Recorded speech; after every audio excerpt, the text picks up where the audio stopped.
중국이 우크라이나 사태의 직접적 원인은 미국이라고 공개적으로 비판했는데요. 지난 2월 러시아의 우크라이나 침공 이후 최대한 중립적 태도를 유지하려 했던 중국이 낸시 펠로시 미국 하원의장의 대만 방문 이후 노골적으로 러시아를 두둔하고 나선 것입니다. 주로 중국 대사는 러시아 타스통신과의 인터뷰에서 미국 정부는 우크라이나 사태를 통해 러시아를 약화시키려고 한다며 미국이 우크라이나 사태의 출발점이자 선동자라고 주장했습니다. 그는 이어 미국의 궁극적 목표는 전쟁 장기화와 제재로 러시아를 파멸시키는 것이라고 말했는데요. 또 장 대사는 미국이 대만에도 우크라이나와 유사한 전략을 사용하고 있다라고 지적했습니다. 미국이 우크라이나를 이용해 러시아를 분쇄하려는 시도를 하듯이 대만을 이용해 중국을 견제하려고 한다는 것입니다. 그는 미국은 우크라이나 사례에서 아무런 교훈을 얻지 못했으며 대만 문제에서도 패배하게 될 것이라고 목소리를 높였습니다.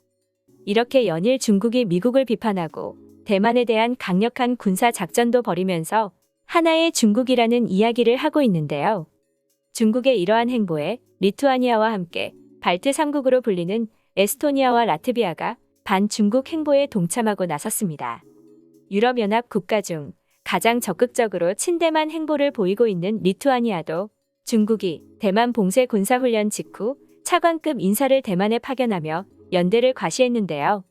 우크라이나 전쟁에서 친러시아 행보를 보이는 데다 민주주의 국가인 대만에 대한 무력 통일 위협을 가중하고 있는 중국에 대항해 발트 3국이 똘똘 뭉치는 모양새입니다.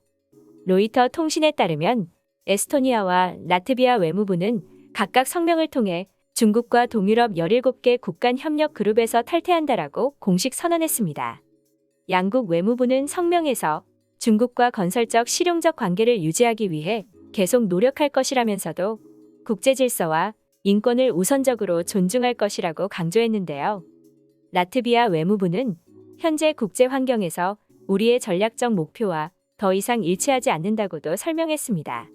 러시아와 국경을 맞댄 북대서양 조약기구 최전방 국가로서 우크라이나를 침공한 러시아의 우호적 모습을 보이는 중국과 협력하는 것이 국익에 도움이 되지 않는다는 판단을 내린 것입니다. 왕원빈 중국 외교부 대변인은 11일 정례 기자회견을 통해 리투아니아 반중 세력이 중국의 주권을 고의로 침해하고 중국 내정에 간섭한 것을 강력 규탄한다며 하나의 중국 원칙을 해치고 중국의 주권과 영토 보전을 훼손하는 리투아니아 측의 악랄한 도발에 단호히 보복할 것이라고 말했습니다. 하지만 중국의 이러한 비판을 무시하듯 러시아의 위협에 대응해 발트 3국은 미국과 군사협력 확대를 추진하고 있는데요. AP통신에 따르면 10일 라트비아를 방문한 로이드 오스틴 미국 국방장관은 라트비아 국방장관과 회담한 후 러시아의 위협에 맞서 라트비아 등 발트 3국과 군사훈련을 늘리고 필요시 미군을 추가 투입하겠다라고 말했습니다. 이들은 장기간 러시아 및 소련의 지배를 받다가 1991년 소련 해체 이후 독립국이 됐으며 지난 2월 우크라이나 전쟁 이후 지리적으로 가까운 발트 3국의 러시아 긴장도가 높아지면서 우크라이나에 이은 제2의 화약고가 될 수 있다는 예측까지 나왔습니다. 전쟁이 길어질수록 러시아와 중국에 등 돌리는 나라가 많아지고 있는 상황이네요.